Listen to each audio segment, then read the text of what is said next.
my father couldn't become a U.S. citizen. They talked about the yellow peril. He couldn't own real estate here. We were recognized nationally, I think, as a very racist, backward state. This was a real prejudiced town and country at that time, and they hated Japs.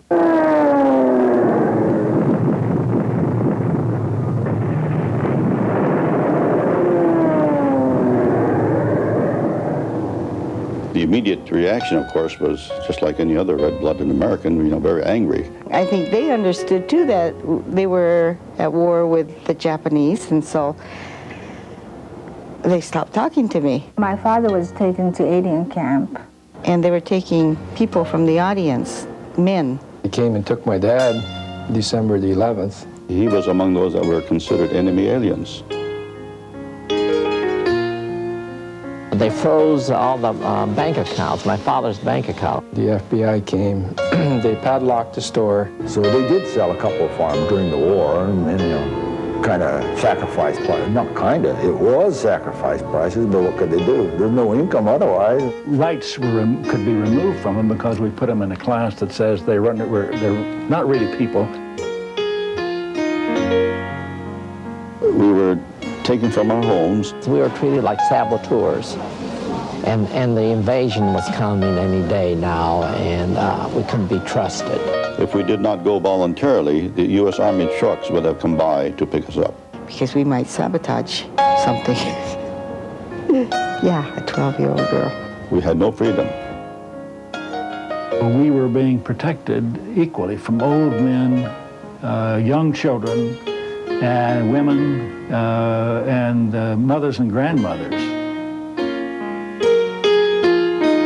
To a child, we were in jail, and only bad people go to jail. Not knowing whether we're going to be spending a few months like this or the rest of our lives.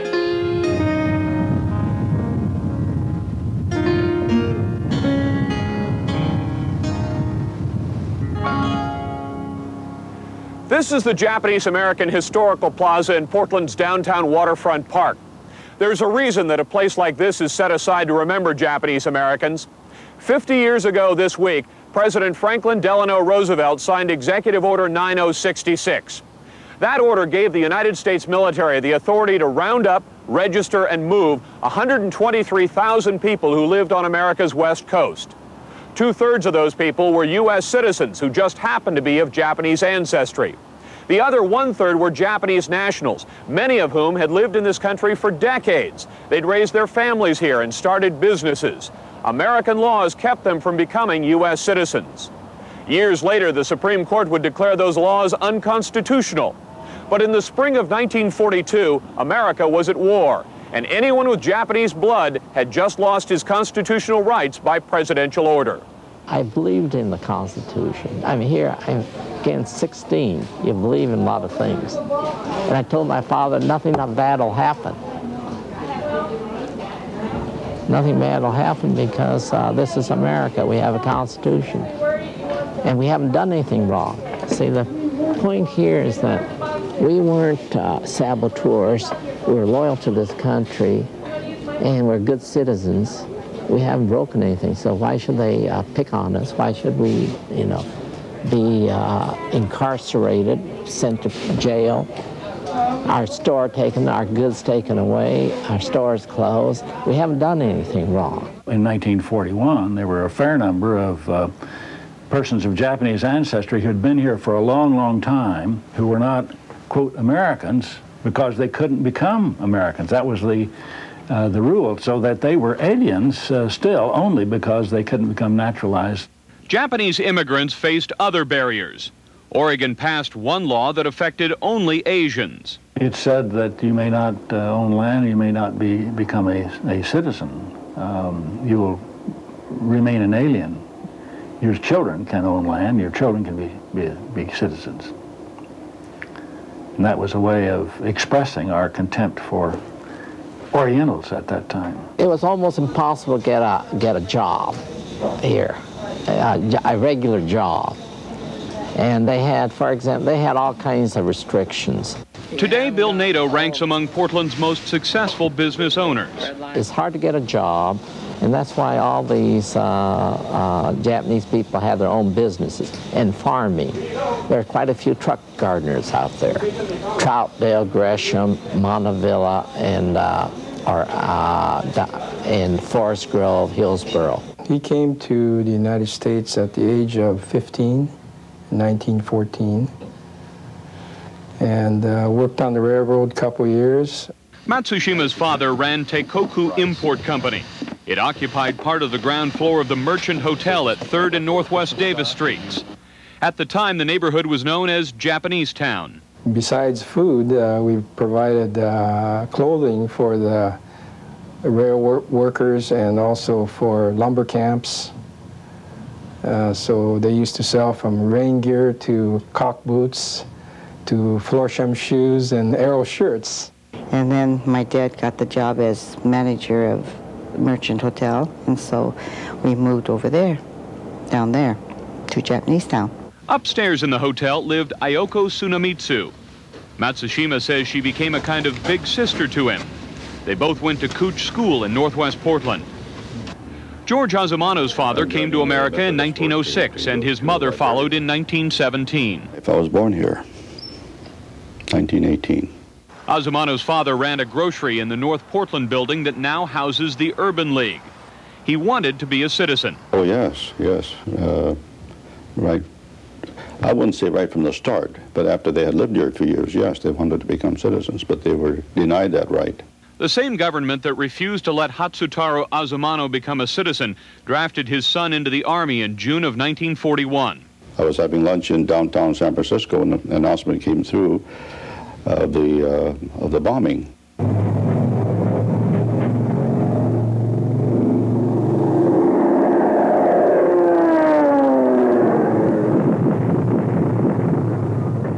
The first thing I recall was that I could hear them barking outside, selling the newspaper, you know, extra, extra.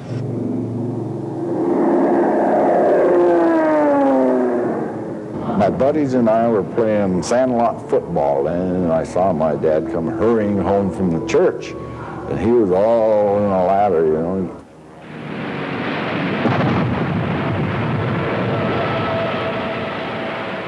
A date which will live in infamy.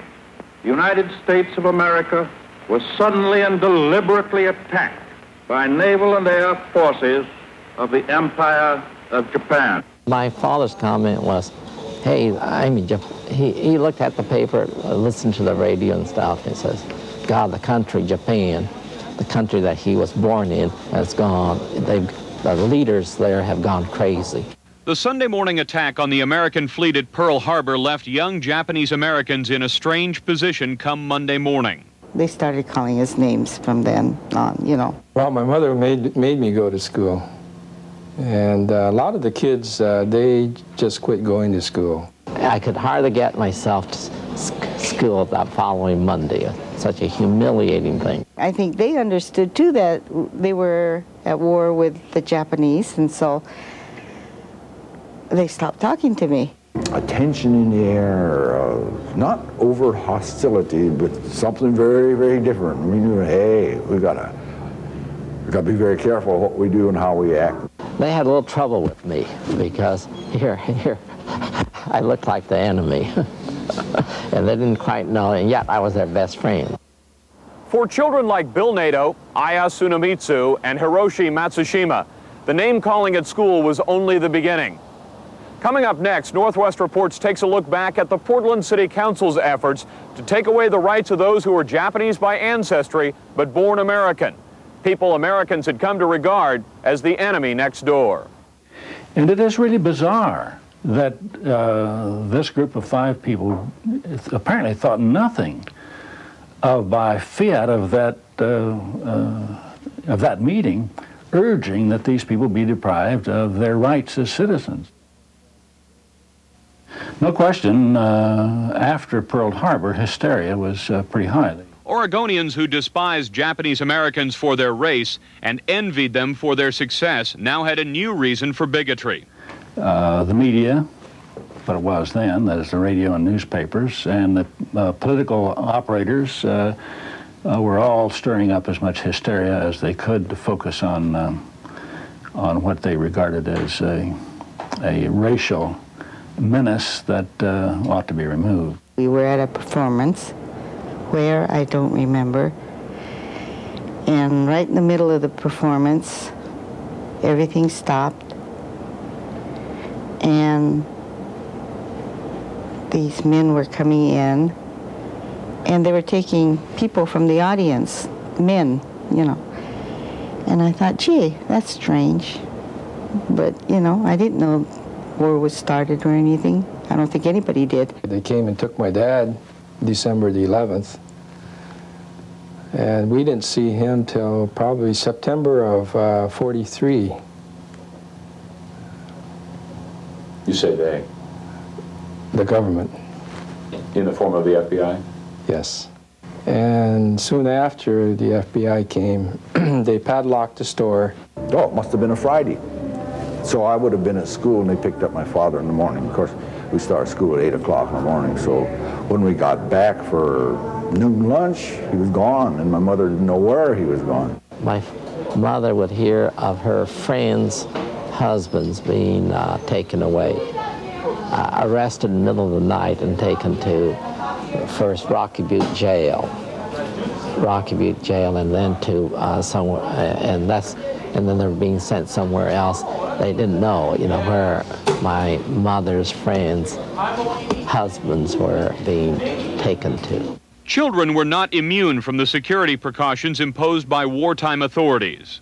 We had to be fingerprinted, and we had to carry notes, you know, with us at all times. So if anybody stopped us, we'd have that letter saying that we're Japanese Americans. In the meantime, the FBI came and raised hell with my mother, you know, while I was in school.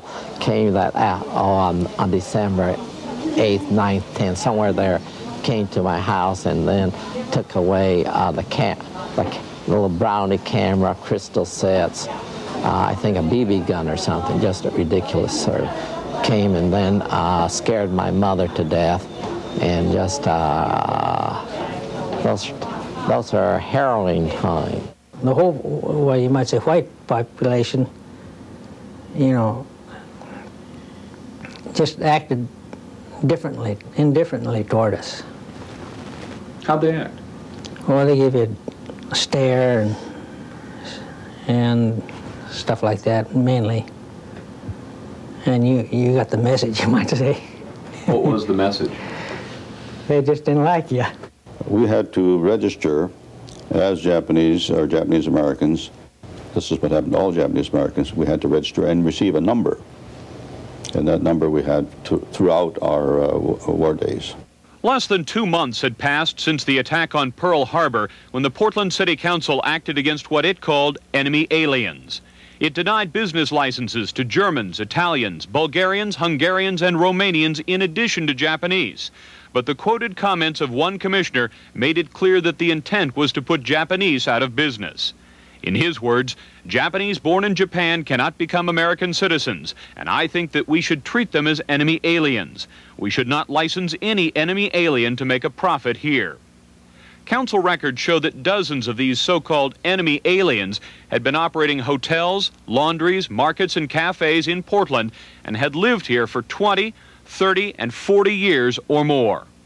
Laws aimed only at Asians barred them from becoming citizens, even though many wanted to gain citizenship. That was devastating, absolutely devastating to have the business closed. And my father was really a very loyal to this country. He never went back to Japan once he got here in 1917.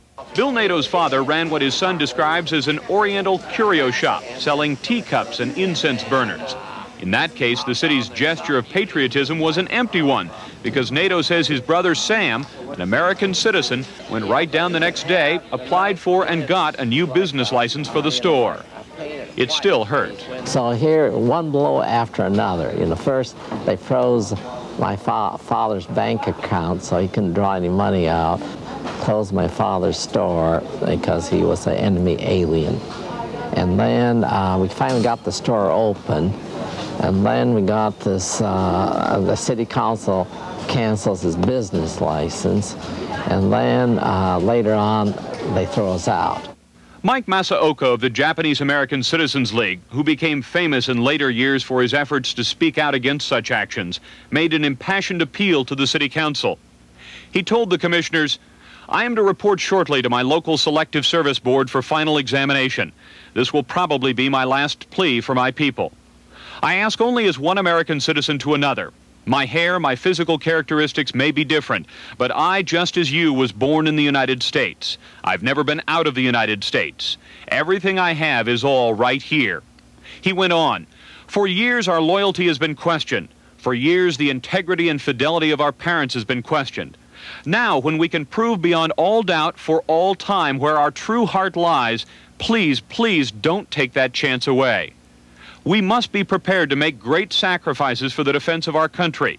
These sacrifices should not be in human rights, and one of those rights is the right to earn a living and walk like any other man. Gentlemen, give us a chance." Not only did the Portland City Council not give the Japanese nationals a chance, less than a month later the council endorsed a resolution urging the federal government to move Japanese Americans away from the Pacific coast. The city council, five men, 5 white men, was very careful to design the resolution they passed, Resolution 22113, to be sure that it would apply to all persons of Japanese ancestry, not just persons who were aliens. And I think that was the only debate in the council, was how do we craft this so this applies to all persons of Japanese ancestry. And it is really bizarre that this group of 5 people apparently thought nothing of, by fiat of that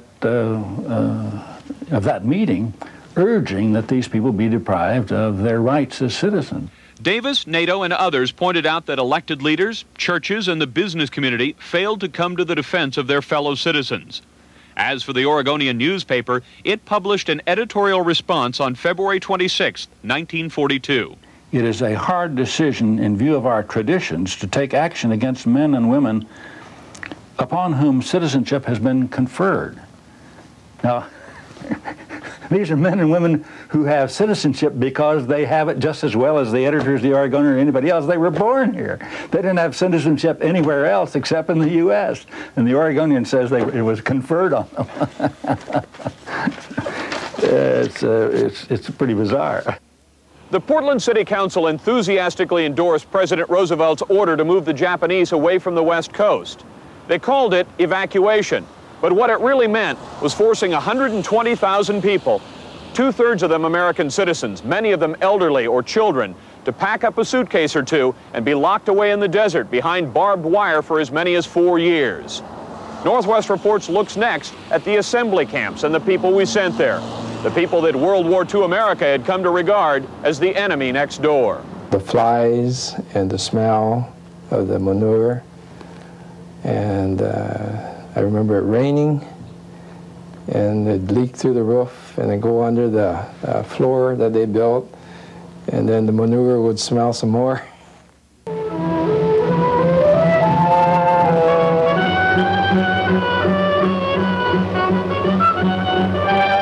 Neither the Army nor the War Relocation Authority relished the idea of taking men, women, and children from their homes, their shops, and their farms.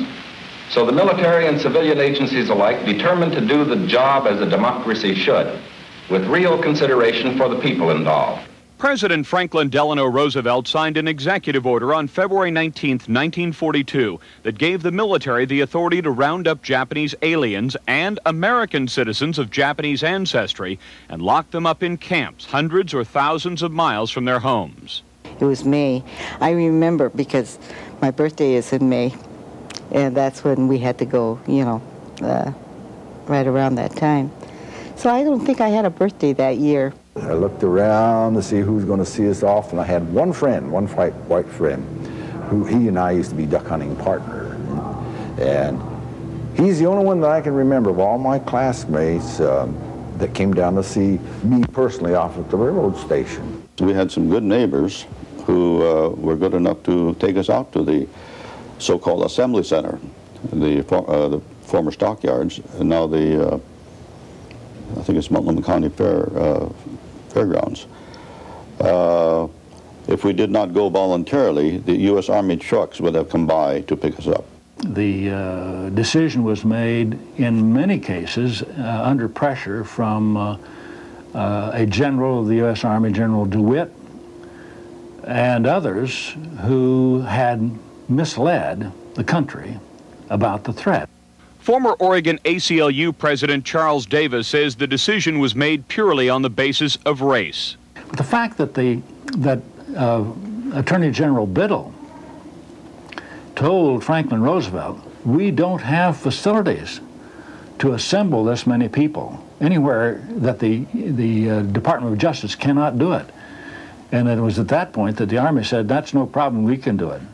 The Army answer to the problem of housing Japanese was to use places like the Portland stockyards. It was hastily constructed right in the same area as where the livestock were kept.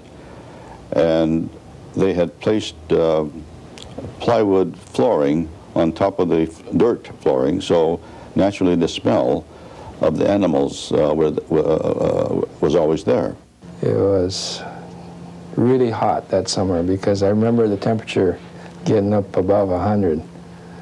And the flies and the smell of the manure. And I remember it raining, and it'd leak through the roof and it'd go under the floor that they built, and then the manure would smell some more. The walls were 4x8 plywood partitions with no ceiling, no door except for an opening, and there was no privacy because we could hear anything going on next door. I remember the knotholes, and I remember telling my mother, I'm not going to get undressed here. There's knotholes all over. People could see from the other side in. They didn't have enough mattresses to go around for the beds, so we got mattresses filled with straw, and eventually we got those changed, but that's the first thing I remember of Assembly Center. Matsushima figures he was lucky. Later people that came in, like from Wapato, Washington, they really got put into those horse stalls out there. I mean, you know, that's where the stables. So, but we were one of the fortunate ones, I guess. We had wooden floors and 4 walls and a curtain on the door. Determined to do the job as a democracy should, with real consideration for the people involved. Bill Nato escaped internment only because his family could afford to move to Salt Lake City, away from the Pacific coast, and stay with relatives. I went to school, Washington High School, and I made sure it was during class, because I didn't want to see any of my friends. And I emptied out my locker, took all my books, my gym clothes home, and took the streetcar home, and then the following day we left town. And that was, that's probably one day I'll never forget. That was a tearful day, tearful. And I just couldn't say goodbye to my friends. Why didn't you want to see them? Humiliation. That this kind of show that I was a sort of traitor, couldn't be trusted, I'm not American. And here, that's why we have to go away. Nato smiles as he talks about that time and explains that the smile represents a nervous tic. His sense of humor shows when he talks about the family's journey to Utah. But anyway, we couldn't go down the Columbia because we were sort of suspected saboteur, we might blow up Bonneville Dam. The same America that had welcomed the hard work and industry of the Japanese now turned on them. Just after we entered the assembly center out here, the vandals had knocked down our grave sites, grave stones, in our graveyard out here at Rose City Cemetery. Few of the Japanese protested their imprisonment. The Nisei, which is my generation, we grew up in a milieu which put pretty heavy stress on accepting authority. And you didn't really challenge it, because the Japanese system, the way that I was raised, and my parents surely were raised, is that you didn't challenge the authoritarian figure, whether it was the emperor, the federal government, your father, your older brother. So there wasn't too much fuss raised about that. Now, my children's generation, the Sansei, is very much different. They say, hey, you should have done this or that and the other thing. And this is an ongoing debate, because I think it's a lot of crock, frankly. I don't think they'd do what they said they would, you know, marching in the streets and all that thing. They'd have been shot down like rats. As far as I'm concerned, there's no question in my mind that would have happened. While America sent some of its citizens off to camps behind armed guards and barbed wire, it sent other Japanese Americans off to fight and die. The 442nd Regimental Combat Team became one of the most highly decorated units in World War II. It also suffered one of the highest casualty rates in battle.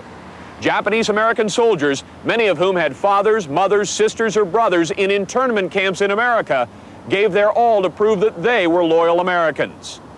Up next, Northwest Reports will introduce you to some Nisei soldiers as we look back at the enemy next door. They have a different sound when it comes out of the gun, you might say. One that is going to land short has a definite sound, and the one just before it lands now. And then the one that goes over you has a different sound, definite sound, and the one that is going to land pretty close to you has a definite sound. Fire!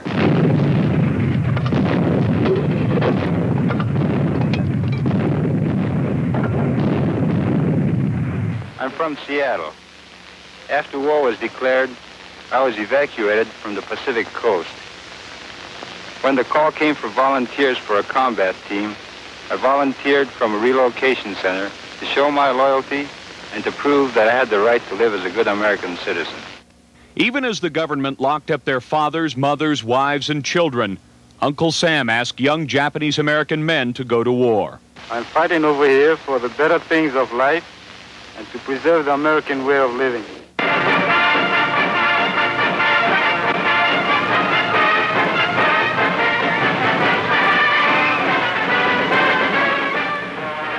Well, we're all 442nd are really proud that we did what we did. America drafted Salem resident Seiji Nishioka into the infantry in February 1942.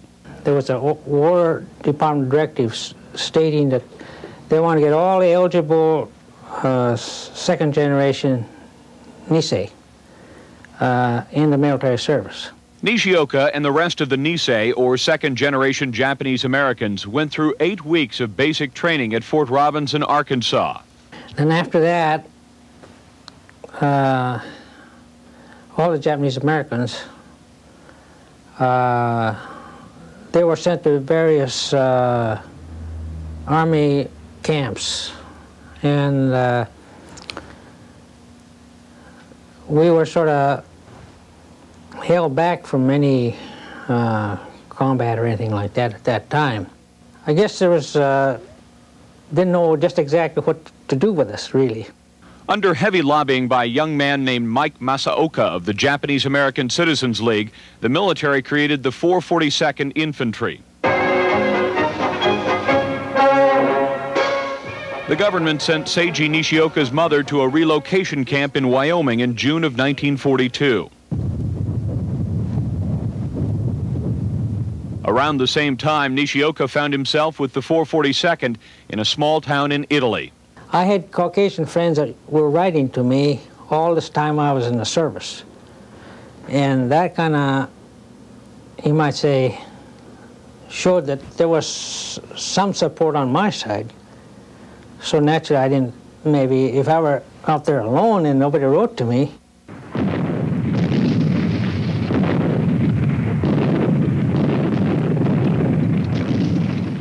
While the 442nd fought in Europe, earning more decorations than any other single unit in World War II, a war of words and actions developed in Nishioka's hometown of Hood River, less than a year after Pearl Harbor cast a shadow over anyone with Japanese blood.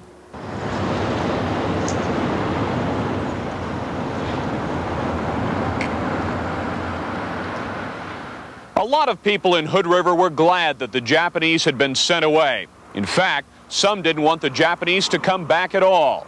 Anti-Japanese sentiment ran so high in Hood River County that at one point the local American Legion decided not to honor the names of Japanese American citizens who were serving in the American military overseas. That caused a fight between the local American Legion and the pastor of this church, the Reverend Sherman Burgoyne. See, the courthouse in Hood River had the names of all the veterans that served in the armed forces. Well, what they did, of all the things, they scratched all the Japanese American names off. Nishioka says the head of the Asbury Methodist Church risked reputation and his livelihood in defense of the Japanese American servicemen. In fact, this minister named Reverend Burgoyne, he had an orchard, and he was also a minister downtown. And because of this injustice way he felt, he fought and he was noticed. And naturally, the people there that were buying the fruit refused to buy fruit from him, so he had to give up the orchard. He went that far. I mean, he lost his business, you might say, because of his stand. Burgoyne's efforts paid off when the national arm of the American Legion insisted that the Hood River chapter put the names of Japanese American servicemen back on the town honor roll. In Italy, the 442nd fought on, and Seiji Nishioka nearly lost his life for a country that didn't give people like him the full rights of citizens. Well, I heard this sound. They have a different sound when it comes out of the gun, you might say. One that is going to land short has a definite sound, and the one just before it lands now. And then one that goes over you has a different sound, definite sound, and the one that is going to land pretty close to you has a definite sound. So naturally, I heard this one, and it was for me, I guess.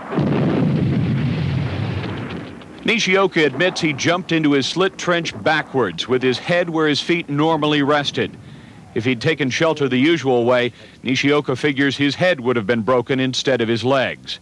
He received the Purple Heart, the Bronze Star, and by chance, a visit in the hospital from General Eisenhower. Nishioka also received a permanently disabling injury that would later end his career early. I really love this country because it's one of the best countries to live in. I mean, I've been traveling around, been to Europe and Japan, and even though I might have went to war and fought and got injured, I'm still thankful I'm here. Seiji Nishioka came home a war hero in the eyes of the United States Army and the soldiers he fought next to. In fact, Caucasian soldiers wrote letters home protesting against attitudes that people had here toward the Japanese Americans. They told tales of heroic feats by the Nisei soldiers they fought with. But Seiji Nishioka found that in his home state of Oregon, his race alone could keep him from buying a tank of gasoline or landing a state job. We'll tell you more about that later. Next, Northwest Reports takes a look at life in the internment camps and the people we sent there. The people Americans had come to view as the enemy next door. I'm sure that, I shouldn't say ruined our families, but at least we did not have that togetherness that ordinarily we would.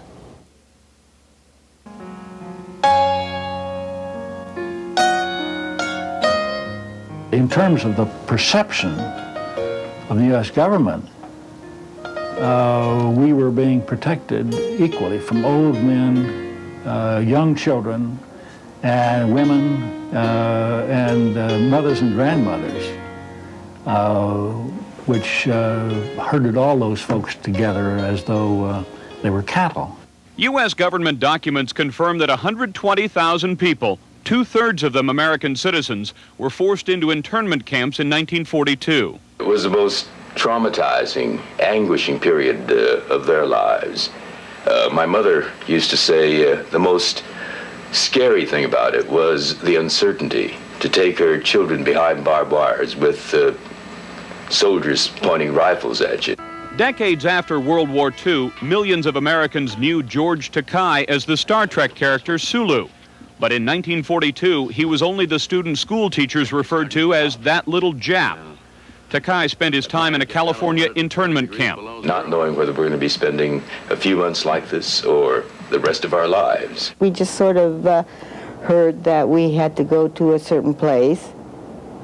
It had to be away from the West Coast. Aya Tsunamitsu was 12 years old when the so-called evacuation order came through in the spring of 1942. He did tell us we had to only take this and this and this, you know.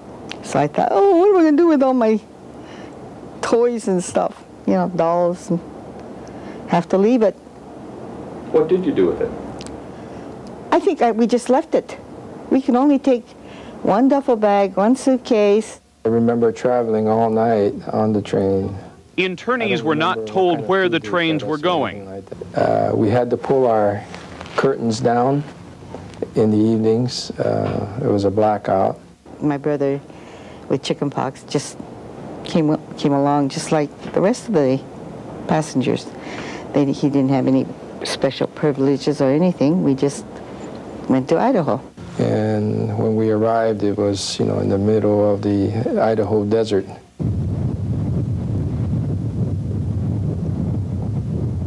I says, wow, what a place, you know, it was so dusty and desolate. And when we arrived there, we didn't have running water at that time. All the latrines were outside, and the latrines, they didn't have finished until through that winter, because I remember going to the bathrooms outside in the wintertime. They had the barracks split into 6 rooms. The 2 outer rooms were for up to 3 people, and then the next room after that was 6 people, and then the 2 middle ones were up to 5. Only thing in there was a pot-bellied stove to burn coal and a cot. That was all, just a cot and the stove. No tables, chairs, nothing. I had a brother, but he was married and his wife was expecting, so they were put in a different part of the camp. I had an uncle and an aunt who had no children. They were put in still a different part of the camp, so we weren't all together anymore. We were in camp behind barbed wire. In a child's mind, to a child, we were in jail. And only bad people go to jail. So we must have done something bad. And so you feel this unplaceable sense of guilt. We had no freedom. Both of our camps, the Assembly Center here and the relocation, the concentration camp in Idaho, were all enclosed with barbed wire. Army soldiers with bayonets hanging on their rifles were stationed every 500 or about 100 feet apart, guarding us, and that was a very bad feeling to be stuck in a place like that. While more than 100,000 American citizens sat in the desert compounds of Idaho, Oregon, California, and Texas, some of their fellow citizens saw an economic opportunity. The underlying matter of this whole thing was economics, the way I understand it. That's one reason given for it. They wanted to get hold of all this land the Japanese had. People sold everything 10 cents on the dollar, sold their cars, whatever, so those people got a windfall. And then these farms, they took over these farms. People in Hood River ended up with nice orchards there, and there were some windfalls. And you might say that the evacuation was kind of instigated. You know, economic motivation was behind the evacuation. While evacuation took nearly everything the Japanese and their American children had, it gave them something as well. It changed their culture. To become overachievers, to sacrifice values that the culture had in order to become overachievers in our society. The parental control was immediately lost just like that, because at home you eat with the family, right? And Ma or Pa tells you do this or don't do this, or be nice, or don't put your elbows on the table. No more of that. Never did eat with my parents after that. First of all, I only had a mother, and I didn't have to answer to her because she didn't know where I was most of the time. From her perspective, that was awful, awful, awful. From mine, hey, not bad. We never had our family life, and I'm sure that, I shouldn't say ruined our families, but at least we did not have that togetherness that ordinarily we would. I should be surprised that so many of our teenagers turned out to be pretty good citizens. But by the same token, although it was bad for the older folks because they lost control of their kids, there's no question they lost control of their kids, like totally unlike it was before the war. On the other hand, opened many new vistas and panoramas. I had never been associated or been in a bunch where there were 6,000 other people who just like me, talk like me, eyes shaped like me, eat the kind of same food. I mean, I could relate to this stuff because, my God, this is what I did. But 6,000 or 7,000 people like me, I'm like, wow, ain't this something, you know? So that was kind of neat in a way because, hey, they were in the same boat as I was. When the government sent the Japanese Americans away to those camps, it took away nearly everything they had, but it gave them a desire to win it all back through hard work. It took away the family life, but gave the children of those families an independence that would serve them well in later life. A few thousand of the Japanese Americans got out of camps early to attend school or go to jobs, but most stayed until the end of the war. And when it came time to go home, some found it literally impossible. Next, Northwest Reports looks at homecoming for the enemy next door. I don't remember if he ever stayed one day in Hood River overnight. I mean, he'd go there for a visit, but you could tell he was kind of uneasy, and he just didn't want to walk down the streets of Hood River anymore. This is a man who lived there for 34 years. When the war ended, the government let the Japanese and their American children leave the internment camps. They had very little to go home to. It was a very a shameful chapter in an otherwise glorious achievement. 50 years after the fact, presidents realized the mistake Franklin Roosevelt made. The Battle of Midway may have been the changing point. I'm not sure of those dates, but after it was clear that all of the fighting was far away from U.S. shores, Franklin Roosevelt kept internment, kept people interned until after the, I guess it was after the 44 election. He kept them interned for nearly a year after people like Harold Ickes told him that there was no longer any possible justification for this. There has never been recorded any evidence of espionage by Japanese residents in the United States, which included our parents. That is the record shown in the FBI records. You know, it's very interesting because I can't remember the day we went in, but I can remember the day we came out. When the Matsushima family left Portland in 1942, it sold its booming business for about 10 cents on the dollar. The family got its freedom April 3rd in Crystal City, Texas. When we came back in '46 after the war, or after they released us, he had no money to start a business. Meaning he'd sold the store, but the money was frozen? Frozen till '56. And this would have been money enough to start a business? Oh, yeah. Homer Yasui's father found it literally impossible to go back to the Hood River home where he had lived for decades. I don't remember if he ever stayed one day in Hood River overnight. I mean, he'd go there for a visit, but you could tell he was kind of uneasy, and he just didn't want to walk down the streets of Hood River anymore. This is a man who lived there for 34 years. Seiji Nishioka came back to his home country wearing the Bronze Star and Purple Heart awarded him for his service in the 442nd. It did him little good in his hometown of Hood River. Well, the service station attendant, he said, I'm sorry, but we don't serve you people. So that means get out. His reception in Oregon's capital city wasn't much better. Nishioka was one of 3 top candidates for a job with what was then known as the Tax Commission. His would-be boss knew of Nishioka's war record, but didn't think taxpayers would approve. He said, suppose one of these wheat farmers from Eastern Oregon had a son that died, and see me working there, how would he feel? Nishioka became a test case for Oregon's newly passed fair employment law. He worked for the Revenue Department for the next 27 years until his war injuries forced early retirement. George Takai came out of the California internment camp as a 6-year-old facing a 2nd grade teacher, who continually referred to me as that little Jap boy. It stung me. It was a very painful thing. But at the school, I could feel it. Because I think the teacher was ex-GI and everything. And they used to have drills and things like that, you know, like marching as part of the school curriculum. And I could feel that the war was not over yet.